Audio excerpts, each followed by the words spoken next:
Oh, hi there, Dan Amrich, the Activision community manager known as One of Swords, here once again to do an episode of One of Swords TV where you write me a question and I try to answer it on the air. The email that you want to send it to is youtube@oneofswords.com, and the person who knew that that email address is Morgan Weefer. He's known to gamers as Grim Weefer, and he says, "Greetings, Dan." Greetings, Morgan. My question for you today is this. When a developer releases a game with a multiplayer component and is later dissolved, what becomes of the game's servers? Who or what maintains them and for how long? For example, Bizarre Creations developed a spectacular arcade racing game Blur, but was unfortunately dissolved. But the multiplayer side of the game is still functional. First of all, congratulations for having excellent taste in when it comes to arcade racing games. I'm a big Blur fan. You can see the poster behind me. So that's a really good question, and different companies handle it differently, I suppose. But I can tell you what happens at Activision. There is sort of a third group that just handles online multiplayer servers from within Activision. Clearly, the developers control their servers. When Treyarch wants to do a double XP weekend, they send it through on their end. Excuse me. If a developer is still around to maintain its game, then they're the people that maintain it. In the meantime, it's just been sort of running, and there's a technical team that makes sure that the servers stay running.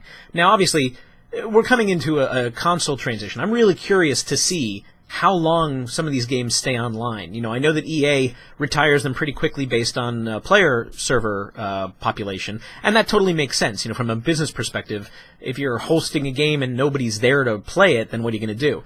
On the other hand, I'm kind of impressed that Activision still has games from 2005 that you can play online. If you have a copy of Tony Hawk's American Wasteland for Xbox 360, I encourage you to go and play it, because you can still play that online on Xbox Live. So it all depends on different companies, but at Activision, they seem to want to leave them up for as long as they possibly can.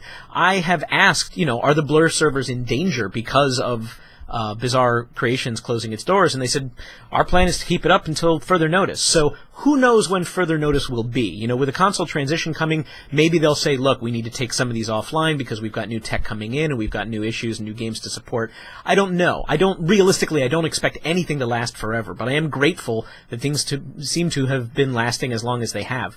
I still host Blur community nights. I still host game nights for older games every once in a while, and we play without any problem. So, there is no expiration date on a server. I think it's all going to be situational based. I think it's going to be when somebody has to take a hard look at something and they need to do something else with that space or with that bandwidth or whatever that server occupies. That's probably when you'd see it go away. So realistically, nothing's going to be online forever. But today, everything is still online that I know of in the Xbox 360 PS3 generation, and that's a great thing. So if you haven't pulled out an old game for a long time and you want to see if anybody's still online, or you want to get some of your friends together to have an old school online game night, you can do that. Give it a shot this weekend. Tell me how it goes.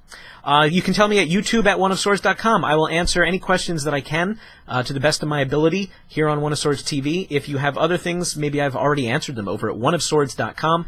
I have a podcast. I have giveaways. I have all kinds of things over there. So check out the website in the meantime, and I'll see you here next week. Thanks, guys.